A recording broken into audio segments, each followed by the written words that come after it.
ہمارے ہاں تسبیحات پڑھ لی جاتی ہیں اگر کبھی موقع ملے، لیکن وہ خاص انہماک، وہ خاص شوق، وہ خاص ذوق اللہ تبارک و تعالیٰ کی عبادت کا، ایک ہوتا ہے نماز پڑھنا، ایک ہوتا ہے اہتمام کے ساتھ نماز پڑھنا، یعنی ذرا وقت پہ اٹھنا، ذرا صحیح کر کے وضو کرنا، ذرا شوق سے مصلی بچھانا۔ ایک ہوتا ہے تسبیح پڑھ لینا، اور ایک ہوتا ہے ذرا تھوڑا سا نا شوق کے ساتھ اللہ کو یاد کرنا۔ آپ کبھی جو میں نے آیہ کریمہ پڑھی اس کی آپ شان نزول دیکھیں، نبی کریم صلی اللہ تعالیٰ علیہ وسلم کے نا کچھ صحابہ اللہ کی محبت کے شوق میں حضور کی بارگاہ میں حاضر ہوئے، اور انہوں نے آ کے عرض پتہ کیا کیا، عرض کرنے لگے یا رسول اللہ صلی اللہ تعالیٰ علیہ وسلم سالوں بیت گئے ہیں سجدے کرتے ہوئے، حضور سالوں بیت گئے ہیں تسبیح پڑھتے ہوئے، سالوں بیت گئے کہتے ہوئے کہ سبحان اللہ وہ پاک ہے، ہمیں سالوں بیت گئے یہ کہتے ہوئے کہ اللہ اکبر وہی سب سے بڑا ہے، سالوں بیت گئے کہتے ہوئے کہ الحمدللہ ساری تعریفیں اللہ کے لیے، سالوں بیت گئے اس کی تسبیح کرتے، تحلیل کرتے، تکبیر کہتے۔ حضور اب نہ ہمارا اپنے رب سے ملنے کو جی چاہتا ہے، کبھی اے حقیقت منتظر نظر آنا لباس مجاز میں، لاکھوں سجدے تڑپ رہے ہیں میری جبین نیاز میں، اور اقبال کہنے لگے کہ تیرے عشق کی انتہا چاہتا ہوں، تو میری سادگی دیکھ کیا چاہتا ہوں، میرا ذرا سا تو دل ہے مگر شوق اتنا، میں وہی لن ترانی سنا چاہتا ہوں۔ میرا بھی دل کرتا ہے کہ اللہ میں تجھے کہوں میں تجھے دیکھنا چاہتا ہوں جس طرح حضرت موسیٰ کلیم علیہ السلام نے کہا تھا، اور تو مجھے کہے کہ لن ترانی تو نہیں دیکھ سکتا، ذرا سا تو دل ہے مگر شوق اتنا، میں بھی وہی لن ترانی سنا چاہتا ہوں۔ پھر کہنے لگے بھری بزم میں راز کی بات کہہ دی، بڑا بے ادب ہوں سزا چاہتا ہوں۔ دیکھو سب لوگوں کے بیچ ہی میں نے یہ کہہ دیا۔ میرے عزیز صحابہ نا شوق میں، کتنے سارے لوگ ہیں آپ، کتنی ماشاءاللہ بڑی تعداد میں آپ آئے، ہم بھی کبھی اس شوق میں گئے ہیں کہ ہمارے رب کو دیکھنے کو دل چاہتا ہے، ہمارا جی چاہے وہ کبھی ہمیں ملے، ہم کبھی اس کی زیارت کریں، اس کی بارگاہ کرم میں ہم حاضر ہوں۔ صحابہ نے عرض کیا یا رسول اللہ صلی اللہ تعالی وسلم ہمارا رب کہاں ہے، ہمارا نا اپنے رب کو دیکھنے کو جی چاہتا ہے۔ جب صحابہ نے یہ عرض کیا تو اللہ نے قرآن مجید نازل کیا، فرمایا وَإِذَا سَأَلَكَ عِبَادِي أَنِّي فَإِنِّي قَرِيب، محبوب جب میرے بندے آپ کی بارگاہ میں آ کے میرے بارے میں پوچھے نا تو ان سے کہہ دینا میں ان کے قریب ہی ہوں، قریب ہی ہوں۔ دلیل کیا ہے؟ اذا دان، یہ جب بھی مجھ سے دعا مانگیں گے میں ان کی دعاؤں کو قبول فرماؤں گا، میں ان کے قریب ہوں، میں ان کے قریب ہوں، یہ جب بھی دعا مانگیں گے نا میں قبول کروں گا، میں ان کے قریب ہوں۔ اللہ تبارک و تعالیٰ کے بندے اللہ سے محبت کرتے، رب کی بارگاہ میں جھکتے، اس کو اپنے دکھ سناتے، اس کے پیارے محبوب صلی اللہ تعالیٰ علیہ وسلم کا وسیلہ لے کے اس کے حضور حاضر ہو جاتے، پیشانیاں سجدوں سے روشن ہوتی۔ ہم نا ہر چیز کے لیے وقت نکالتے ہیں، ہر چیز کے لیے، لیکن عبادت کے لیے وقت نہیں نکالتے۔ ہر شے آباد ہے، ہر شے، ہماری فیس بک بھی آباد ہے، واٹس ایپ بھی آباد ہے، ہمارے ٹویٹر بھی آباد ہیں، ہماری ہر چیز آباد ہے، سب سے کم آباد ہمارا مصلی رہ گیا ہے، سب سے کم۔ وہ لوگ اب ڈھونڈنے سے ملتے ہیں جن کی بغل میں مصلی ہوتا تھا۔ میرے بھائی آپ کتنا کو دنیا کے پیچھے بھاگو گے تھکا دے گی، کتنا دولت کے پیچھے بھاگو گے تھکا دے گی۔ آپ جب اپنی زندگی میں جمع تفریق کرو گے نا تو مرتے وقت احساس ہوگا کہ سارا کچھ تو لوگوں کے لیے کیا، اپنے لیے تو کر ہی کچھ نہیں سکے۔ اور ہم عبادت کے معاملے میں بہانے بازی بھی کرتے ہیں، ہم کہتے ہیں اوہو رزق کمانا بھی تو عبادت ہی ہے نا، تو میں حلال روزی کے لیے جا رہا ہوں یہ بھی تو عبادت ہے نا۔ میری طرح کے لوگ کہہ دیتے ہیں کہ میں سویرے اٹھ کے مدرسے میں کچھ اسباق دیکھتا ہوں تو یہ بھی تو عبادت ہے، میں بیان کرنے کے لیے مطالعہ کرتا ہوں تو یہ بھی تو عبادت ہے نا، اتنے لمبے سفر کر کے ملک میں دنیا میں گھومتا ہوں تو یہ بھی تو میں عبادت ہی کر رہا ہوں۔ اب اسپیشل نفلوں کے لیے وقت کس طرح نکلے، اسپیشل کر کے تسبیح میں کیسے چلاؤں، میں سارا کچھ ہم بہانے بنا لیتے ہیں نا۔ میرا سوال یہ ہے کہ یہ ساری باتیں صحابہ کو، نبی کریم کو، دیگر لوگوں کو بھی تو پتہ تھی نا، لیکن آپ غور تو کریں 23 سال حضور کو وقت ملا، مختصر وقت ظاہراً تبلیغ کرنے کے لیے، پوری دنیا میں دین بھی پھیلانا ہے۔ گھر میں 11 ازواج ہیں، 4 بیٹیاں ہیں، ان کی اولادیں، سارے کام کاج بھی دیکھنے ہیں۔ لیکن سیدہ طیبہ طاہرہ حضرت عائشہ صدیقہ رضی اللہ تعالیٰ عنہ فرماتی ہیں سارا دن تبلیغ کرتے، ہر غلام کے دکھ سنتے، گھر میں آتے تو اپنے گھر والوں کا خیال کرتے، کام میں ہمارا ہاتھ بٹاتے۔ قربان جاؤں، کہتی ہیں زمانہ سارا سو جاتا لیکن آمنہ کے لال مصلی بچھا لیتے۔ دنیا سو گئی، ساری سب سو گئے، جو خدام تھے، وہ جو غلام تھے، وہ سو گئے۔ صحیح مسلم میں لفظ ملیں گے، سیدہ پاک فرماتی ہیں او میرے نبی کے غلاموں، میں نے یہ رنگ بھی دیکھا ہے کہ حضور نے اتنا کھڑے رہے، اتنا قیام کیا، اتنا قیام کیا کہ مقدس پیروں میں ورم آ گئے، سوج گئے پیر، اتنے بڑے۔ دل پہ ہاتھ رکھ کے نہیں بتا سکتا کہ میرے کبھی نماز میں پیر سوج گئے، کوئی نہیں بتا سکتا۔ بچوں کی روٹی کماتے تھک گئے، بات الگ ہے، ہم سیر کرنے گئے تو تھک گئے، بات الگ ہے، لیکن عبادت میں یہ بھی تو مسلم شریف ہے نا، یہ بھی تو دین ہے نا، یہ بھی تو حضور کی سنت ہے، یہ بھی تو وہ چیز ہے جو کریم کی آنکھوں کی ٹھنڈک ہے۔ سیدہ فرماتی ہیں پیروں میں ورم آ گئے، اور ساری رات ہی حضور نے نماز پڑھی اور ایک ہی آیت بار بار دہرائی۔ مسجد نبوی میں بلال حبشی نے فجر کی اذان دے دی اور حضور ابھی مصلی پہ تھے، کریم فارغ ہوئے۔ میں نے عرض کی یا رسول اللہ صلی اللہ علیہ وسلم، آپ کے تو صدقے اللہ اگلے پچھلوں کے گناہ معاف کرے گا، تو آپ اتنی آہوزاری کیوں فرماتے ہیں؟ آپ تو شفیع ہیں، آپ تو انبیاء کے امام ہیں۔ تو حضور نے فرمایا عائشہ تم نے گنوایا ہے نا میرے اللہ کی مجھ پر کتنی رحمت ہے، افلا اکون عبدا شکورا، فرمایا اگر اس نے اتنی نعمتیں دی ہیں تو کیا میں اس کا شکر گزار بندہ نہ بنوں؟ میں شکر گزار بندہ نہ بنوں اس کا؟ پھر اگر اتنی نعمتیں اس نے دی ہیں، مجھے اتنا نوازا ہے، تو پھر میں اس کے سامنے سجدے نہ کروں؟ او میرے بھائی، بڑے قابل فخر لوگ ہیں ہم کہ ہم نبی پاک کے غلام ہیں، ہم قابل فخر ہیں کہ نبی کریم کے غلام ہیں۔ کیا کبھی اس غلامی کے شکرانے میں بھی 2 نفل پڑھے ہیں؟ یا اللہ تیرا شکر ہے تو نے ہمیں حضور کا غلام بنایا ہے۔ یاد رکھیں کہ اپنی روحانی زندگی کو آباد کریں، استغفار پڑھیں، تسبیحات کریں۔ حضرت عبداللہ ابن عمر رضی اللہ تعالیٰ عنہ حضرت عمر کے صاحبزادے ہیں، مکہ مکرمہ میں ان کی قبر ہے۔ میں نے جب انہیں پڑھا تو مجھے ان سے بڑا پیار ہو گیا، لیکن آپ کو پتہ ہے وہاں جا کے کسی شخص کا مزار تلاش کرنا یا پوچھنا ایک مشکل کام ہوتا ہے۔ تو ایک دفعہ میں مکہ شریف میں حاضر تھا، تو ایک گاڑی والا ڈرائیور مجھے کہنے لگا کہ مولانا میں آپ کو جانتا ہوں، مجھے آپ سے محبت ہے، ایک بات بتاؤں آپ کو؟ میں نے کہا بتاؤ۔ کہنے لگے حضرت عبداللہ ابن عمر کی قبر دیکھنی ہے۔ میں نے کہا یہ تو نہیں کہہ رہا، یہ کسی نے بندوبست کرایا ہے، یہ اللہ نے تیرے دل میں بات ڈالی ہے، یہ ہو گیا تو لے چل مجھے۔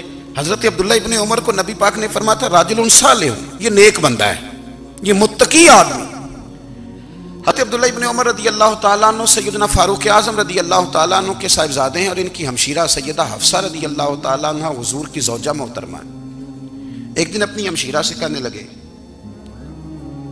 کہ نبی کریم صلی اللہ تعالیٰ علیہ وسلم گھر میں آئے نا، اور اگر حضور غم امت میں پریشان نہ ہوں، طبیعت کو حشاش بشاش دیکھو، تو ذرا پوچھنا تو صحیح حضور کا میرے بارے میں کیا خیال ہے، پوچھنا تو صحیح کہ کریم کی بارگاہ میں میرا کیا مقام ہے، میرے بارے میں حضور کیا فرماتے ہیں۔ اب بہن کو کام بتائے اور بتائے بھی بھائی، اور پھر بہن وہ کام نہ کرے، یہ تاریخ میں ہوتا نہیں۔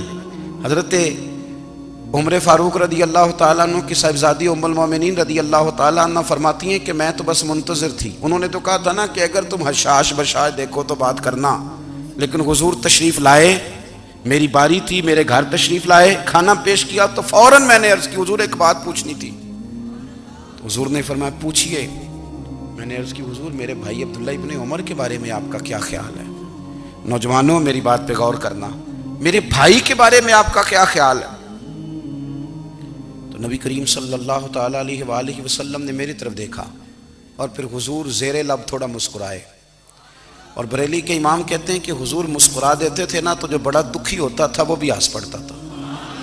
اب سوال پیدا ہوتا تھا کہ پھر تو اس مسکراہٹ کے لیے انتظار کرنا پڑتا ہوگا کئی مہینے کہ حضور مسکرائیں تو رونے والے ہنسیں. تو اعلیٰ حضرت فرماتے ہیں نہیں، انتظار نہیں کرنا پڑتا، یہ مسکراتے رہنا تو حضور کی عادت ہے. جس کی تسکین سے روتے ہوئے ہنس پڑے اس تبسم کی عادت پہ لاکھوں سلام. یعنی یہ تو عادت ہے حضور کی مسکراتے رہنا، اس کے لیے انتظار نہیں کرنا پڑتا. بھائیو آپ خیال رکھیں گے، غور کریں گے. حضرت عبداللہ ابن عمر رضی اللہ تعالیٰ عنہ کے بارے میں پوچھا تو سیدہ فرماتی ہیں کہ نبی کریم صلی اللہ تعالیٰ علیہ وسلم نہ زیر لب مسکرائے اور فرمایا حفصہ تیرا بھائی ہے تو اچھا، لیکن میں نے سنا ہے کہ عشاء کی نماز پڑھتا ہے تو فجر تک سویا ہی رہتا ہے. او نوجوانوں، 10 بجے تک سونے کی بات نہیں ہوئی، 9 بجے تک سونے کی بات نہیں ہوئی، 11 بجے اٹھنے کی بات نہیں. حضور فرمانے لگے میں نے سنا ہے کہ عشاء کی نماز پڑھ کے سو جاتا ہے اور فجر تک سویا ہی رہتا ہے، اسے چاہیے کہ تہجد کے وقت اٹھا کرے، اللہ کی بارگاہ میں حاضر ہوا کرے، آہوزاری کرے، سجدے کرے، عبادت کرے. اٹھتا ہے اور فجر میں جا کے اٹھتا ہے. حضرت جناب حفصہ رضی اللہ تعالیٰ عنہ کہتی ہے میں نے جناب عبداللہ ابن عمر کو پیغام دیا اور میں نے کہا میرے جوان بھائی سن. نبی پاک نے فرمایا ہے تو اچھا پر تہجد میں نہیں اٹھتا، نفل نہیں پڑھتا.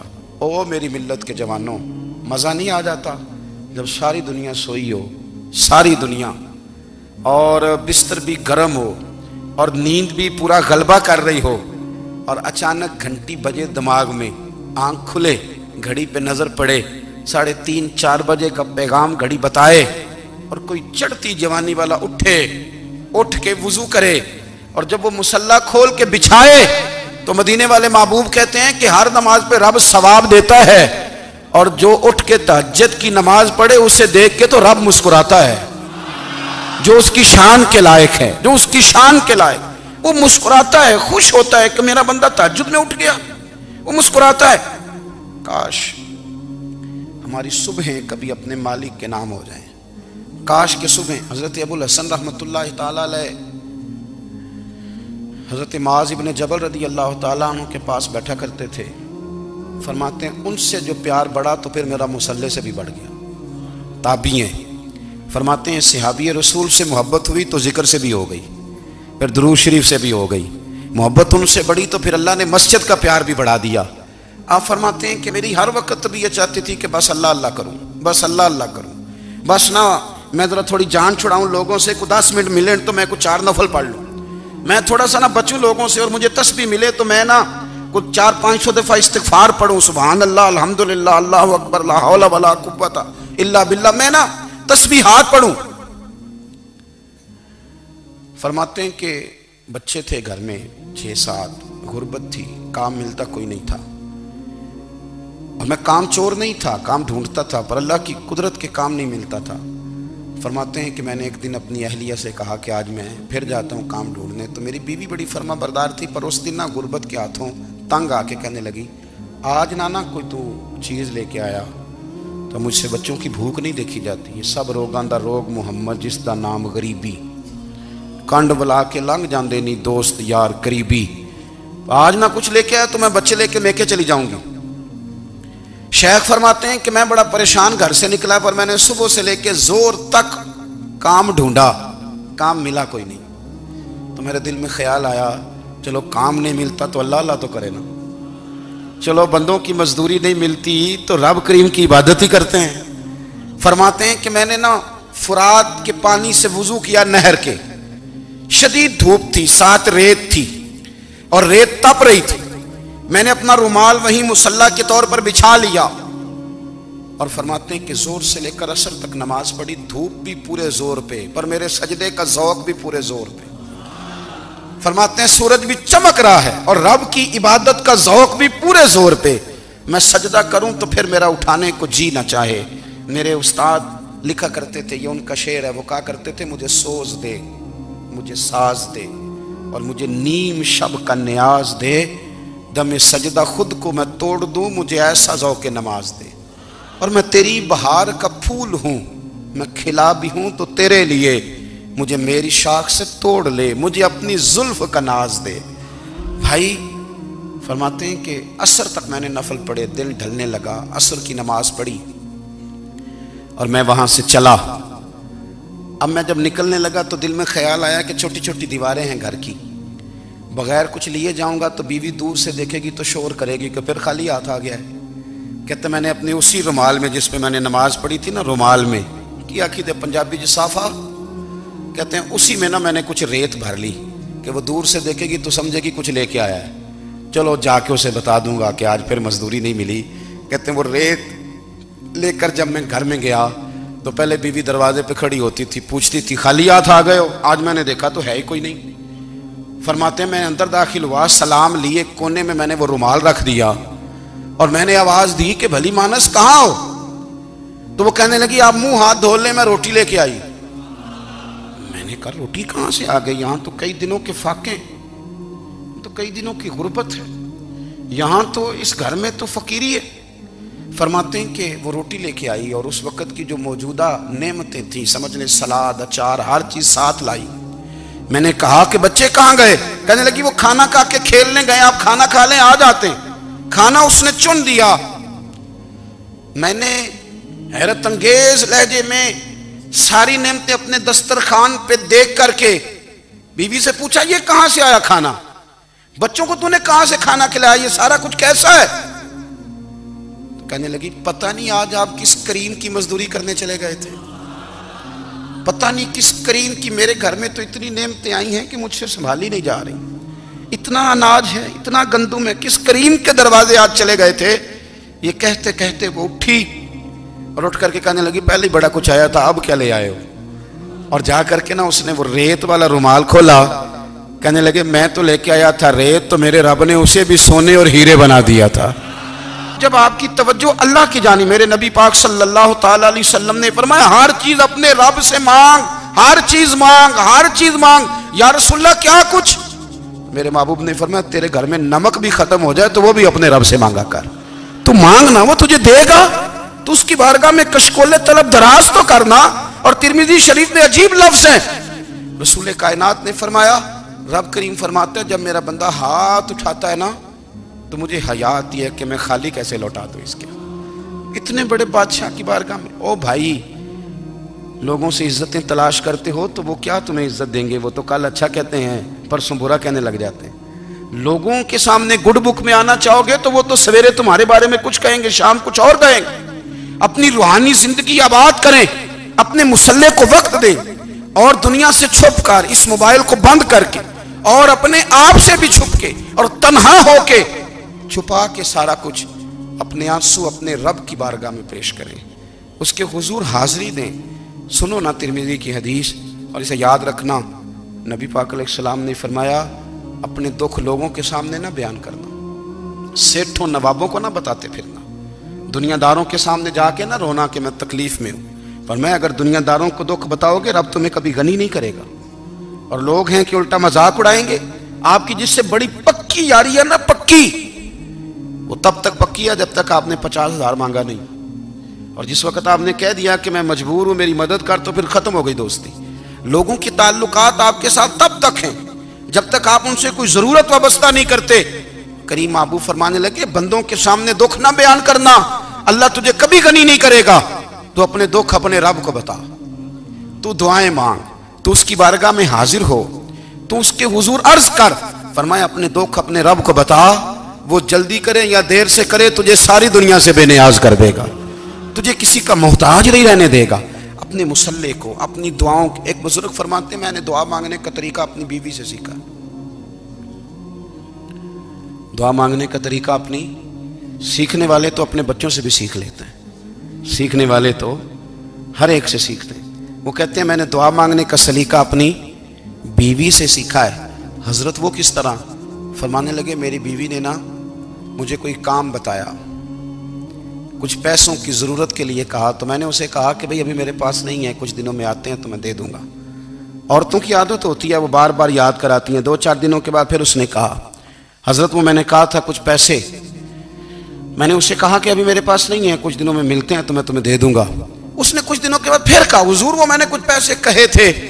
فرماتے میں نے ڈانٹ دیا، میں نے کہا کہ کیا تو روز مجھے شرمندہ کرتی ہے، کہا نا میرے پاس نہیں ہے۔ ہوں گے تو دے دوں گا، تو روز یاد کراتی ہے۔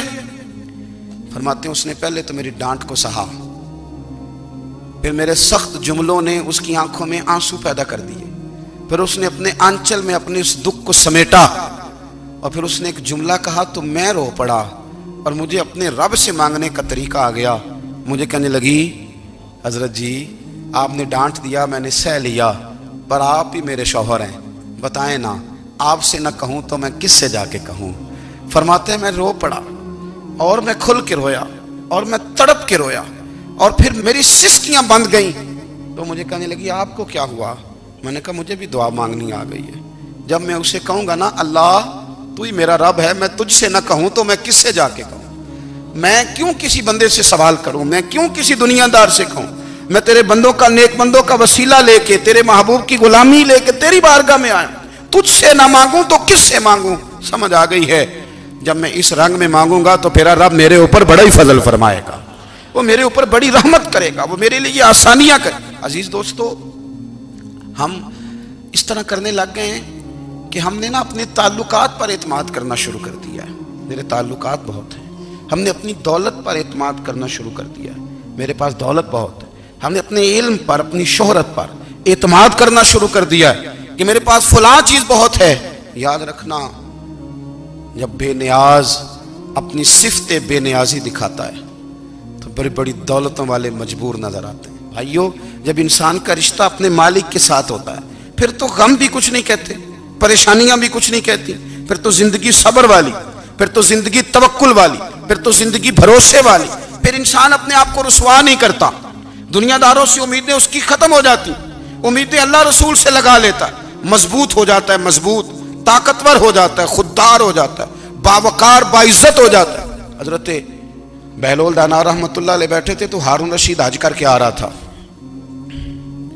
تو رستے میں حضرت شیخ سے ملاقات ہو گئی تو السلام علیکم کے بعد کہنے لگا حضور کوئی حکم ہو تو بتائیے گا۔ تو حضرت بہلول دانا فرمانے لگے تیرا رب کون ہے؟ اس نے کہا اللہ۔ تو فرمایا میرا کون ہے؟ کہا اللہ۔ فرمانے لگے تو بڑا ہی بیوقوف ہے، کیا تو یہ سمجھتا ہے کہ رب ہارون رشید کو تو دے گا اور بہلول دانا کو بھول جائے گا؟ تیرا بھی وہی رب ہے، میرا بھی وہی رب ہے، اس نے اگر تجھے دے کے آزمایا ہے تو ہو سکتا ہے مجھے نہ دے کے آزما رہا ہو، جب اس کی حکمت کے تقاضے ہوں گے تو عطا کرے گا اور دے گا، تو جا اپنا کام کر۔ بھائی اپنی روحانی زندگی، اپنی عبادات، اپنے وظائف، اپنے روزمرہ کے معاملات، اپنی دعائیں، اپنا استغفار، دیکھو کوئی مشکل کام تو نہیں، 2 رکوع ہیں سورہ واقعہ کی اگر رات کو پڑھ لی جائے تو۔ میں کس طرح یہ بات بیان کروں کہ تعویذ بانٹنا آسان ہے اور وظیفہ بتانا مشکل ہے؟ سارا دن تعویذ بانٹیں تو لوگ لینے کو تیار ہیں، اور اگر آپ وظیفہ بتائیں تو کہتے ہیں تو مشکل کام ہے۔ او خدا کے بندے، اگر آپ کا تعلق قرآن پاک کے ساتھ مضبوط ہو، قرآن پاک کے ساتھ اگر آپ کا رشتہ ہو، لوگ سفارشیں ڈھونڈتے ہیں نا دنیا میں، کوئی تعلق مل جائے تو میرا کام ہو جائے، دنیا میں اتنا مشکل معاملہ ہے، آخرت میں مجھے بتائیے گا کتنا مشکل معاملہ ہوگا۔ میرے نبی پاک صلی اللہ تعالیٰ علیہ وسلم نے فرمایا جو لوگ سورہ ملک پڑھا کرتے تھے نا، سورہ ملک، یہ سورت ملک قیامت میں ان کی سفارش کرے گی، اور اس طرح کرے گی کہ کہے گی اے اللہ یہاں اس بندے کو جنت میں داخل کر دے یا مجھے قرآن پاک سے علیحدہ کر دے، تو رب فرمائے گا جا اس کا دامن تھام کے اسے جنت تک پہنچایا۔ آپ بات کو سمجھیں، جب آپ کے تعلقات اپنے معاملات کے ساتھ مضبوط ہوں گے، یہ نبی کریم نے وعدہ کیا ہے کہ تو سورت واقعہ پڑھ تیرے گھر میں فاقہ نہیں آئے گا۔ حضرت عبداللہ ابن مسعود رضی اللہ تعالیٰ عنہ بیمار تھے تو حضرت عثمان غنی رضی اللہ تعالیٰ عنہ تیمارداری کے لیے تشریف لے گئے اور جا کر کے کہا کہ آپ بڑے بیمار ہیں، آپ کی بیٹیاں زیادہ ہیں، میں چاہتا ہوں کہ خزانے میں سے کچھ مدد کروں۔ تو سیدنا عبداللہ ابن مسعود رضی اللہ تعالیٰ عنہ اٹھ کے بیٹھ گئے اور کہنے لگے امیر المومنین اللہ آپ کو میری طرف سے، میری بیٹیوں کی طرف سے بہتر صلہ دے، میری بیٹیوں کو کسی خزانے کی ضرورت نہیں، میں نے انہیں خزانہ دے دیا ہے۔ کہا جناب آپ نے کون سا خزانہ دیا ہے، میں آپ کے مالی معاملات کو جانتا ہوں۔ تو فرمانے لگے امیر المومنین میرے نبی کریم نے فرمایا ہے جو سورت واقعہ پڑھے اسے کبھی فاقہ نہیں آتا، میں نے بیٹیوں کو یاد کرا دی ہے، یہ خزانہ میں نے انہیں دے دیا ہے۔ وہ سارے والدین سنیں جو بیٹیوں کے لیے پریشان رہتے ہیں، حضرت عبداللہ ابن مسعود نصیحت کر رہے ہیں، فرمانے لگے میں نے سورت واقعہ یاد بھی کرا دی ہے، پڑھنے کی عادت بھی ڈال دی ہے، حضور نے فرمایا ہے جو سورت واقعہ پڑھے اسے فاقہ نہیں آتا۔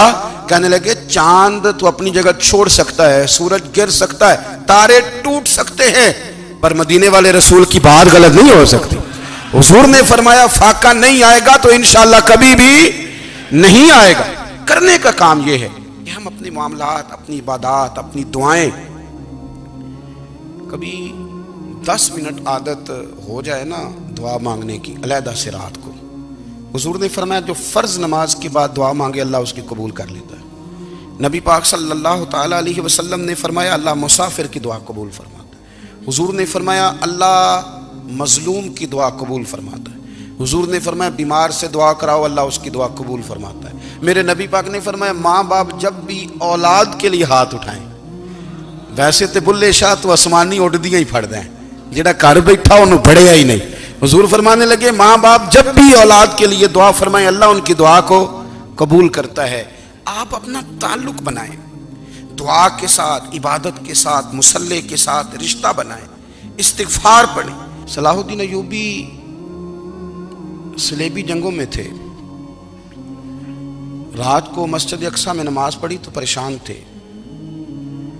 ایک بزرگ سے ملاقات ہوئی تو وہ کہنے لگے کہ آپ بڑے پریشان ہیں. کہنے لگے حضور پریشان اس لیے ہوں کہ پہلے ہی مسلمان کمزور ہے، اب میں نے سنا ہے دشمن کا ایک بحری بیڑا وہ جنگی سامان سے بھرا ہوا آ رہا ہے، تو اب ان کے پاس اور تلواریں اور نیزے آ جائیں گے، مسلمانوں کے پاس پہلے ہی وسائل کی کمی ہے، پریشان ہوں کس طرح کر کے مقابلہ کریں گے. یہ بات کہتے ہی صلاح الدین ایوبی نے بزرگوں سے کہا حضور آپ بھی دعا کرنا، دعا کی بڑی طاقت ہے. میرے نبی پاک نے فرمایا دعا مومن کا ہتھیار ہے، دعا مومن کا. حضور نے فرمایا تقدیر کو سوائے دعا کے کوئی چیز نہیں بدل سکتی. دعا مومن کا ہتھیار ہے، یہ کافر کے پاس کوئی نہیں، یہ ہتھیار ہے مومن کا. اللہ کرے آپ کو سمجھ آئے. پھر سنیں کئی بار کہہ چکا ہوں یہ ہتھیار ہے. کافر کے مقابلے میں جو تیرے پاس سب سے بڑا ہتھیار ہے وہ دعا ہے. دعائیں کرانی چھوڑ دی، کرنی چھوڑ دی، لینی چھوڑ دی. حضرت سیدنا انس بن مالک رضی اللہ تعالیٰ عنہ فرمایا کرتے تھے میں نے وہ رنگ دیکھا ہے جب حضور دعا مانگتے تھے اور حضور کی مقدس آنکھوں میں آنسو بھی ساتھ ہی بہا کرتے تھے. میں نے وہ انداز دیکھا. تو صلاح الدین ایوبی بزرگ سے کہنے لگے آپ بھی دعا کیجیے، اور خود رونے لگے اور سر سجدے میں رکھ کے رونے لگے، اور عشاء سے لے کر فجر تک روئے، خوب روئے. صبح وہ بزرگ آئے تو صلاح الدین ایوبی کا خوبصورت اور ہنستا ہوا چہرہ دیکھا. کہنے لگے آپ بڑے خوش ہیں، رات تو میں نے بڑے روتے ہوئے دیکھا تھا. تو کہنے لگے حضور وہ جو بحری بیڑا آ رہا تھا نا وہ پانی میں ڈوب گیا ہے، اب وہ نہیں آ رہا، ابھی خبر آئی ہے تو میں بڑا خوش ہوں. بزرگ کہنے لگے اٹھ سینے سے لگ، اور سن ایک بات، وہ بحری بیڑا پانی میں نہیں ڈوبا، وہ تیرے آنسوؤں میں ڈوب گیا ہے. وہ جو تو رات رویا ہے نا رب کریم کی بارگاہ میں تو وہ ڈوب گیا ہے. بھائی اپنا مصلی کا، عبادت کا، وظائف کا، اللہ کا سلسلہ اس کو مضبوط کریں، اپنی دعاؤں کے تعلق کو مضبوط کریں. دعائیں بڑے انقلاب برپا کر دیتی ہیں. ہم تھوڑے نا جب سے خشک ہوئے ہیں نا، خشک، اور میری تو جماعت ہی صوفیاء کی جماعت تھی. ہم تو داتا علی اجمیری کی جماعت سے، ہم تو خواجہ اجمیری کی جماعت سے، ہم تو شیخ احمد فاروق سرہندی کی جماعت سے، ہم تو صوفیاء کی جماعت. ہماری جماعت نے بھی وہ تعلق جو ہمارے بزرگوں نے بنایا تھا. بزرگ اللہ کے قریب کیسے جاتا ہے؟ تو ہمارے یہاں نا بہت سارے لوگ کہتے ہیں جی نظر ہو گئی تو کام ہو گیا. بھائی جو بخاری مسلم میں طریقہ ہے نا اللہ کا قرب پانے کا وہ تو نفل ہے. نبی کریم علیہ السلام نے فرمایا بندہ نفلوں کے ذریعے رب کے قریب جاتا ہے، اور اتنا قریب جاتا ہے کہ پھر اللہ اس کی زبان بن جاتا ہے، اللہ اس کی آنکھیں بن جاتا ہے، کان بن جاتا ہے، ہاتھ اور پیر بن جاتا ہے. تو یہ تو عبادت ہے، یہ تو اللہ کی بارگاہ کی حاضری ہے جو آپ کو اللہ کے قریب کرے گی. تو اپنے نماز کو اہمیت دے کے ادا کریں، نمازیں موبائل بند کر کے ادا کریں. لیکن نا کچھ لوگ کہتے ہیں مجھے ٹائم نہیں ملتا نماز کا. تو میں کہتا ہوں یہ آپ نے بڑی جرت کی بات کی ہے. مجھے کو میرا پیر بھائی کہہ دینا میرے پاس ٹائم نہیں آپ کو ملنے کا، تو میں کہتا ہوں آج کے بعد آنا ہی نہ. تو کیا سمجھتا ہے تو بڑا آدمی ہے، تیرے پاس ٹائم نہیں ہے اور ہمیں ملنے کا ٹائم، موج کر.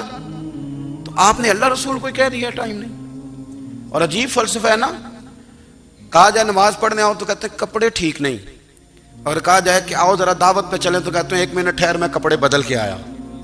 نماز کے لیے کہا تو کہتا ٹھیک نہیں، دعوت کے لیے کہا تو کہتا میں ذرا تیاری کر لوں، یوں جانا مناسب نہیں.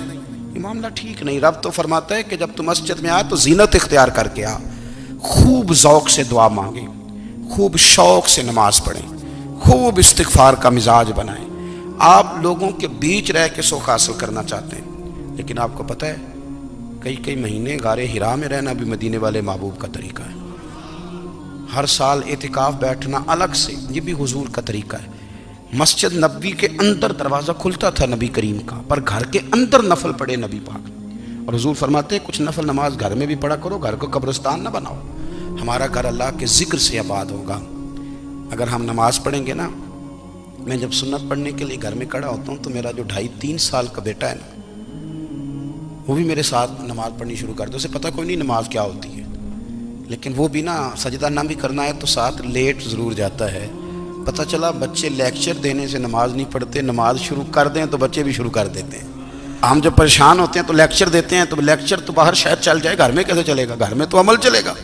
تو میرے عزیز، آج کے اس روحانی اجتماع میں ہمارے دوستوں نے جو محنت کی، ہم نے بار بار اپنی نیت سے پوچھا خدا ہمیں معاف کرے اگر کوئی ذاتی شہرت ہے، کوئی ہمارے ذاتی مفادات ہیں، رب ہمیں ہدایت دے۔ ہماری یہ خواہش تھی کہ روحانی اجتماع ہمیں تھوڑا سا اللہ اور اس کے رسول کے جانب مائل کرے، کچھ ہمارا رشتہ مصلی کے ساتھ مضبوط کرے۔